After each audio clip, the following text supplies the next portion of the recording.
घोटाला किसने किया गड़बड़ झाला, यह सवाल पूछना बहुत जरूरी है। जरूरी इसलिए क्योंकि इसके पीछे उन छात्रों का भविष्य है जो पढ़ाई कर रहे हैं, फीस भर रहे हैं, लेकिन परीक्षा नहीं हो रही है, रिजल्ट नहीं आ रहे हैं और डिग्री नहीं मिलेगी तो कैसे करेंगे नौकरी।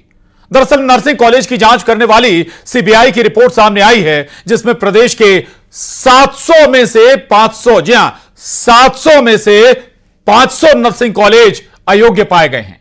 यानी ये फर्जी तरीके से संचालित हो रहे थे, इन पर ताला लग गया है। लेकिन सवाल इन कॉलेजों में पढ़ने वाले छात्रों का है। कांग्रेस सरकार पर हमलावर है और सरकार जांच का भरोसा दे रही है, या राजनीति से ऊपर उठकर सोचना पड़ेगा क्योंकि सवाल प्रदेश के बच्चों के भविष्य का है।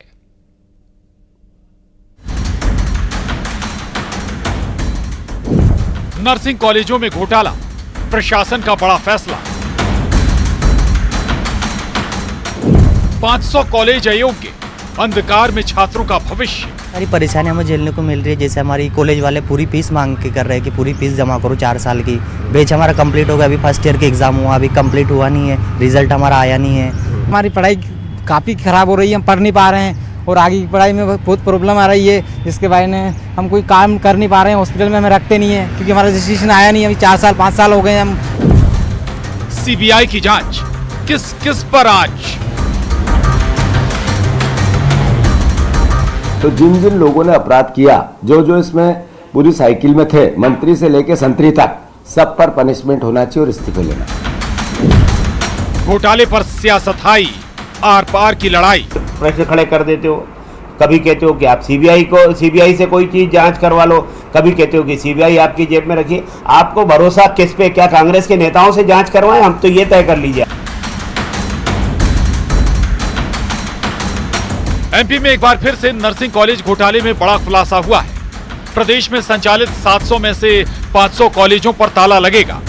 सीबीआई की जांच में 500 कॉलेजों को अयोग्य पाया गया है। जांच रिपोर्ट को लेकर कांग्रेस ने बीजेपी पर निशाना साधा है। उधर बीजेपी ने पलटवार करते हुए कहा कि सरकार हर गड़बड़ी को रोकने का काम कर रही है। सियासत से इतर सबसे बड़ा सवाल छात्रों के भविष्य का है, जो बीते 4-5 साल से कॉलेजों में पढ़ रहे थे, लेकिन ना रिजल्ट आया ना डिग्री मिली। वो करें तो क्या करें? आज इसी पर करेंगे महा डिबेट में चर्चा। तो नर्सिंग कॉलेजों में घोटाला हुआ है, यह जांच के पहले दिन से पता था। जांच हुई तो घोटाले से पर्दा उठा, फिर जांच हुई तो कॉलेज अयोग्य पाए गए, फिर सवाल उठे तो फिर जांच हुई। यानी सालों से जांच का फेर जारी है और अब प्रदेश के 500 कॉलेजों पर ताला लग गया है। आज इसी पर करेंगे चर्चा, लेकिन पहले सवालों पर नजर डाल लेते हैं। तुम्हारी आज की चर्चा के महत्वपूर्ण सवाल हैं: जांच पर आंच, आरोपियों पर कब आंच? घोटाले कई, किरदार और कब शिकंजा?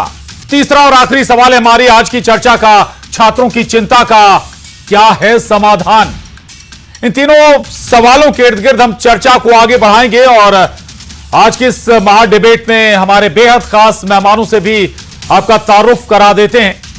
डॉक्टर हितेश वाजपेयी जी, प्रवक्ता बीजेपी, हमारे साथ हैं। बहुत स्वागत है हितेश जी आपका। रवि वर्मा जी, प्रवक्ता कांग्रेस, आपका भी बहुत स्वागत है। साथ ही विसल विलोवर, इस मुद्दे को लगातार उठाने वाले, लगातार इस मसले पर जोर शोर से आवाज उठाते रहे, रवि परमार भी हमारे साथ हैं। आप तीनों का बहुत स्वागत है और एक और खास मेहमान इसके साथ ही हमारे साथ जुड़ेंगे। लेकिन सबसे पहले रवि परमार जी आपके पास आऊंगा, थोड़ा सा इस मामले को ब्रीफ भी करिएगा। दूसरा एक बहुत बड़ा जो सवाल है वो सवाल है उन 500 कॉलेजों के छात्रों का। हजारों छात्र, आखिर उनका भविष्य क्या है? कितने छात्र हैं? क्या उनके सामने विकल्प है? रवि। देखिए, मध्य प्रदेश में जिस तरह से 2021 के बाद नर्सिंग घोटाला हुआ, उसके बाद से लगातार छात्र इसकी शिकायत कर रहे थे। वहीं हम लोग भी इस मुद्दे को लगातार उठा रहे थे। छात्रों के बीच में रहकर हमने इस मुद्दे को लगातार उठाया, लेकिन सरकार ने कोई ध्यान नहीं दिया। जब 2022 में हम इस पूरे मामले को ग्वालियर हाईकोर्ट लेकर गए, वहां पर छात्रों ने याचिका लगाई, तो ग्वालियर हाईकोर्ट ने ग्वालियर रीजन के कॉलेजों की एक कमेटी बनाकर, हाईकोर्ट की कमेटी बनाकर वहां की जांच करवा ली। जब जांच रिपोर्ट से भी कोर्ट संतुष्ट नहीं हुआ तो हाईकोर्ट ने सीबीआई को जांच के आदेश दिए। सीबीआई को 367 नर्सिंग कॉलेजों की जांच करने के आदेश मिले थे, उसमें से कई नर्सिंग कॉलेज सुप्रीम कोर्ट से स्टे लेकर आ गए थे। उसके बाद सीबीआई ने 308 नर्सिंग कॉलेजों की जांच की थी। उन कॉलेजों को 3 कैटेगरी में सीबीआई ने डिवाइड कर हाई कोर्ट में वो रिपोर्ट सबमिट की थी, जिसमें मैं बता दूं कि सुटेबल कैटेगरी में 169 कॉलेजों को रखा था, अनसुटेबल कैटेगरी में 66 कॉलेजेस थे, वही 73 कॉलेजेस को डिफिशिएंट कैटेगरी में रखा था। मतलब उनमें कई कमियां थी, जिसमें कई सारे गवर्नमेंट कॉलेज थे। भोपाल का सबसे बड़ा government college Hamidia government college था, बीएचआरसी गवर्नमेंट कॉलेज था, ऐसे कई कॉलेजेस थे। इसको लेकर लगातार फिर हमने जब सीबीआई की रिपोर्ट का परीक्षण किया तो हमने पाया कि सीबीआई ने जो सुटेबल कॉलेज बताए हैं वो भी कहीं ना कहीं मापदंडों को पूरा नहीं कर रहे हैं। तो हमने कॉलेजों की पूरी एक ग्राउंड रिपोर्ट की थी और हमने 15 अप्रैल 2024 को इस पूरी रिपोर्ट की बनाकर एक दिल्ली सीबीआई को शिकायत की थी और हमने मांग की थी जिस तरह से सीबीआई ने जो निरीक्षण किया उसमें पूरी तरह से गड़बड़ी हुई है और कहीं बड़ा लेन देन होकर इस पूरी रिपोर्ट में हेरफेर किया गया। उसके बाद दिल्ली सीबीआई ने 19 मई को कई सीबीआई अधिकारी और कॉलेज संचालकों को गिरफ्तार किया। उसके बाद से लगातार हाईकोर्ट में मामला चल रहा है। हाईकोर्ट ने फिर दोबारा सीबीआई जांच के आदेश दिए और जुडिशियली सीबीआई जांच के दिए, मतलब जिला न्यायाधीश को भी उस जांच कमेटी में रखा गया। उसके बाद हाईकोर्ट ने हाई पावर कमेटी बनाई। 500 कॉलेज जो अमान्य बताए जा रहे हैं, लगभग कितने हजार छात्र इससे सीधे तौर पर प्रभावित होने जा रहे हैं? एक अमूमन सामान्य आंकड़ा रवि? देखिए 65 से 70 हजार छात्र इन कॉलेजों में पढ़ रहे हैं। आज उन छात्रों के भविष्य की चिंता किसी को नहीं है। हमने सरकार से भी कई बार मांग की कि नर्सिंग घोटाले की जांच लंबे समय से चल रही, 2022 से चल रही है, आज 2024 चल रहा है, उस जांच में अभी तक कोई निर्णय नहीं निकला है। लेकिन छात्रों के भविष्य की चिंता कीजिए, छात्रों की परीक्षा करवाइए, छात्रों के रिजल्ट जारी कीजिए, लेकिन आज तक छात्रों की परीक्षा पे कोई निर्णय नहीं हुआ। परीक्षा हुई रवि, मैं आपके पास दोबारा आऊंगा, बहुत हद तक चीजें साफ हो गई। 65 से 70 हजार छात्र जिनका भविष्य वाकई दांव पर है। हितेश वाजपेयी जी, पूरी बात आपने सुनी। दूसरा, ये अच्छी बात है, सीबीआई जांच चल रही है, धीरे धीरे चीजें सामने आ रही हैं, लेकिन सवाल यह कि ये जांच मैराथन में तब्दील हो गई है। 65 से 70 हजार छात्र, वो छात्र जो 4 साल में फर्स्ट ईयर क्लियर कर पाए हैं, और दूसरा 500 कॉलेजों के छात्र एडजस्ट कहां होंगे अब? देखिए प्रशांत जी, पहली चीज़ तो मैं आपको बहुत स्पष्ट कर दूं, इन्होंने रवि जी ने भी बहुत उसको विस्तार से बताया है कि 2018 से लेके 21 के बीच के अधिकांश ये कॉलेजेस हैं। 18 में हमारी सरकार चली गई थी, कमलनाथ जी आ गए थे, और जितने लोग स्क्रीन पे आपके दिखाई दे रहे हैं वही सब, इंक्लूडिंग एक नाम शायद आप भूल गए हैं, उनसे ज़रूर बात करिएगा कभी 1 to 1। डॉक्टर विजय लक्ष्मी साधु जी, वो मंत्री थी, और उस दौरान भी बहुत सारे सेंक्शंस हैं उस समय के। तो कुल मिला के उसके बाद कोविड आया, तो कोविड में एक हेल्थ इंफ्रास्ट्रक्चर पर बड़ा भारी दबाव था, टीचिंग इंस्टीट्यूशन पर इंस्पेक्शंस को लेकर एक रिलैक्सेशन था जो देखने में आता था, वो बहुत एक अफरा तफरी का दौर था। तो जो 18 से 21-22 तक का जो दौर रहा, उसका लाभ ऐसा लगता है कि लोगों ने उठाया है।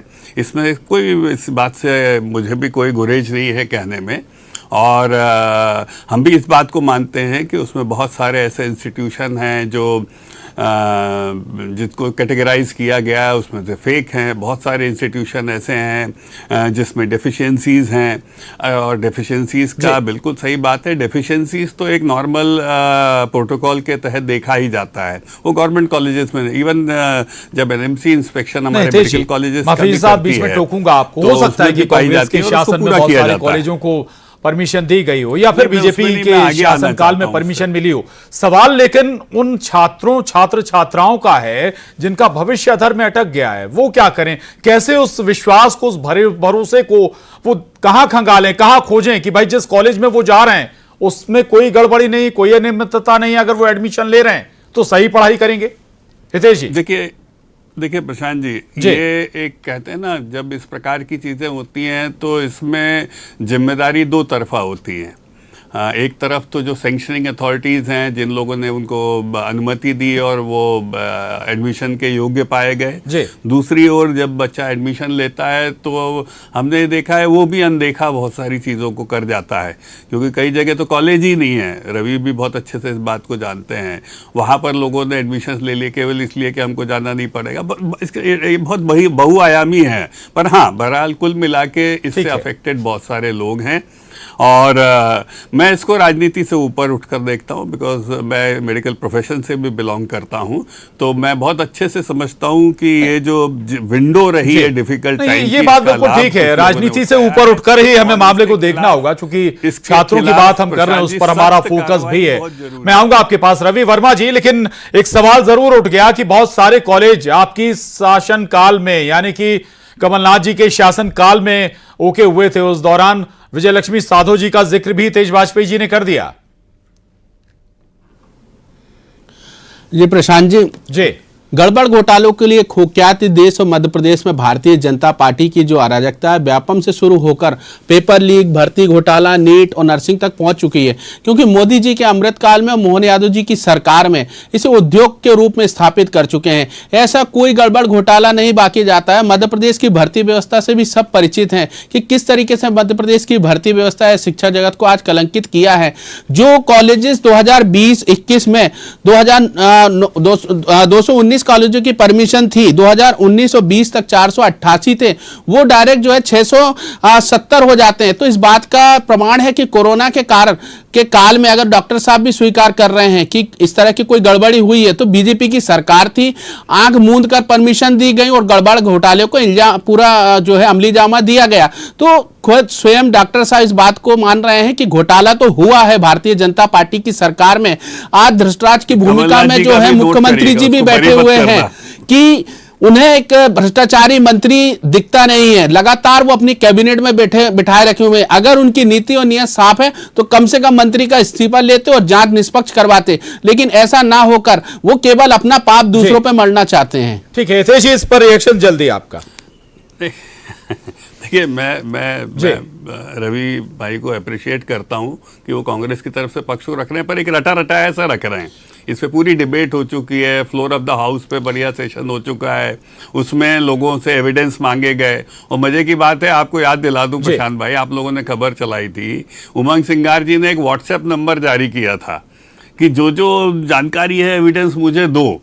और आपको एक मैं बड़ा रहस्योद्घाटन करता हूँ दर्शकों के लिए भी कि उनके पास जितनी जानकारी आई, कहते हैं उसके एवज में उन्होंने बड़ा मोटा काम कर लिया और वो कहाँ गई आज तक पता नहीं लगा। वो प्रशांत जी देखिए, आरोप भारतीय जनता पार्टी, आपको टोका नहीं है, मेरी एक लाइन सुन लो, क्योंकि देखो राजनीति में ये खेल तो उमंग भाई ने भी खेला है, विजय लक्ष्मी साधो जी ने भी खेला है, तो ठीक है। मैं फिर कह रहा हूँ, मैं बच्चों के हित में हूँ, मैं मेडिकल एजुकेशन के हित में बात कर रहा हूँ, इसलिए मैं बहुत कुछ नहीं बोल रहा हूं।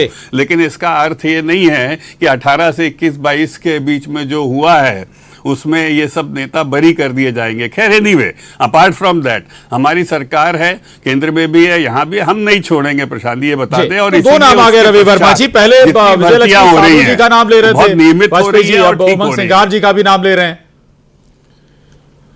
प्रशांत जी, मैं इस बात को स्पष्ट कह रहा हूं ना कि 20-21 में सबसे ज्यादा 2019 कॉलेजेस थे। अब देखिए डॉक्टर साहब, ये सही तरीका नहीं है। अगर आप चर्चा करना चाहते हैं तो फिर निष्पक्षता के साथ, आपकी स्पेसिफिकता के लिए उन्होंने समय दिया है, आप दूसरे को भी रिपोर्ट करने देंगे तो निश्चित तौर पर हमारे पास जानकारी आई है ना। हितेश जी मन बड़ा रखिए सुनने का, मैं वही चर्चा कर रहा हूँ कि हमारे पास जानकारी आई है। कांग्रेस पार्टी का ये आरोप था कि ये जो मान्यता मिली है, जो कॉलेजेस बड़े हैं वो कोविड के दौरान बढ़े, और कोविड में भारतीय जनता पार्टी की सरकार थी। ये कांग्रेस पार्टी का अधिकृत स्टैंड है। और मैं कह रहा हूं कि जो कॉलेज बड़े हैं और जिन 500 कॉलेजों को आज अयोग्य माना गया है कि वो संचालन करने योग्य नहीं है, यही भारतीय जनता पार्टी की विफलता है, यही हितेश जी की अकड़मता है कि वो इस चर्चा में भी कम से कम सुनना नहीं चाहते। मैंने उनको बड़ी धीरता पूर्वक सुना, लेकिन वो कांग्रेस पार्टी का स्पष्ट करना चाहते हैं। मैं कांग्रेस पार्टी के जवाब के लिए आया हितेश जी। तो ये 500 कॉलेज अयोग्य होना, ये बताता है कि कहीं ना कहीं भारतीय जनता पार्टी के मंत्री और पूरी की पूरी जो टोली है इसने भ्रष्टाचार को अमली जामा दिया है। आज वो अगर अपने इस भ्रष्टाचार को स्वीकार नहीं करते हैं तो हमें अपने न्यायालय पर पूरा यकीन है, जब इसका फैसला आएगा तो भारतीय जनता पार्टी का एक एक भ्रष्टाचारी जेल में होगा। चलिए ठीक है, मैं आऊंगा आपके पास। हमारे साथ एक और खास मेहमान है, सरवन नगेली जी, वरिष्ठ पत्रकार। ये नंबर जारी किया था, वो सारा डेटा हमारे पास है और जो दावे के साथ उसमें 500 कॉलेजों का आयोग होना है। कांग्रेस पार्टी का ही ये प्रमाण है कि 500 कॉलेजेस अपात्र पाए गए हैं, आयोग चलाने लोग नहीं है, क्योंकि ये जो अराजकता है जो आपने फैलाई थी, जो लूट की थी, उस लूट का हिस्सा है जो उजागर हो रहा है कि 500 कॉलेजों में बड़ा मोटा माल जो किसने कमाया है और किस मंत्री के बंगले तक जाता है वो स्पष्ट नजर आ रहा है कि रवि वर्मा जी आ रहा हूं। सरवन नगेली जी, जांच चल रही है, सीबीआई जांच चल रही है, बहुत सारी चीजें निकल आई, केवल पॉलिटिकल नाम लेने से बात बन जाएगी क्या? एक पूरा सिस्टम होगा, कोई एक व्यक्ति जिम्मेदार नहीं होगा इसके लिए। अगर इतने सारे कॉलेज अमान्य पाए गए हैं तो थोड़ा और इंतजार क्या नहीं किया जा सकता है?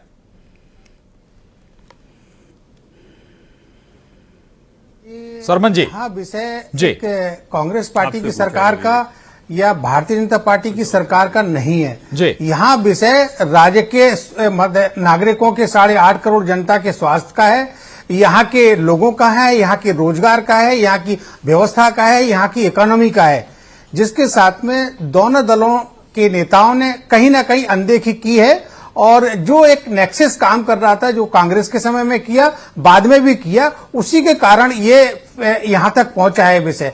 देखिए, मैं 2-3 विषय रखूंगा माननीय प्रशांत जी। पहला तो ये है कि बेचारे 70,000 के लगभग पर ईयर स्टूडेंट जो निकलते हैं, उनके भविष्य के साथ क्या होगा, जिसमें से अधिकांश बच्चे लोन लेकर जो है ना ये अपना कोर्स करते हैं। अब वो लोन की फीस तो कॉलेज के पास जमा हो गई, अब क्या सरकार उनकी या कोर्ट या सीबीआई उनकी फीस को उन स्कूल से कॉलेज से क्या वापस दिलाएगा? एक।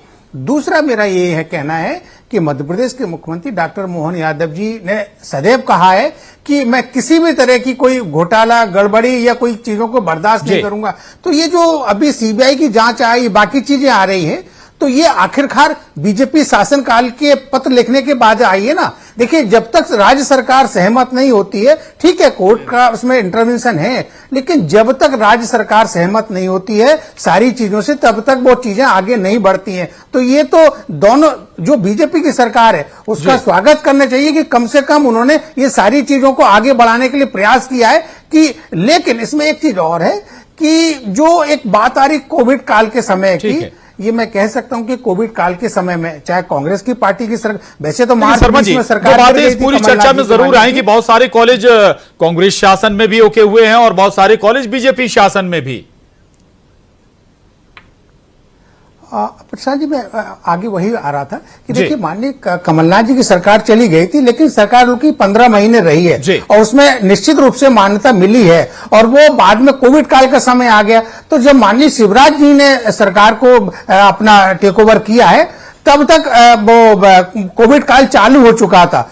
तो उस दौरान कोई अफसर, कोई पॉलिटिकल पार्टी का व्यक्ति या कोई प्रक्रिया से जुड़े हुए लोग वो कोविड नियमों का पालन कर रहे थे, कोविड की गाइडलाइन का, तो कोई किसी से मिल नहीं रहा था। तो उस दौरान यही नहीं, बाकी चीजों में भी, बाकी भी बहुत सारे महकमे हैं, बाकी भी बहुत सारी चीजें, सब जगह जहां गड़बड़ हो सकती थी वहां गड़बड़ हुई है। लेकिन मैं एक संदर्भ जरूर आपको दूंगा कि कोविड काल के समय में और उसके बाद भारत में सर्वाधिक लोग करोड़पति हुए हैं और सर्वाधिक जो इंडस्ट्री है उनको लाभ हुआ है। माफी के साथ चाहूंगा आज चर्चा को यहीं थामना चाहूंगा, चूंकि वक्त भी इजाजत नहीं दे रहा है। बहुत शुक्रिया आप सभी खास मेहमानों का चर्चा में शामिल होने के लिए, धन्यवाद। महाडिबेट में इतना ही, लेकिन इस वक्त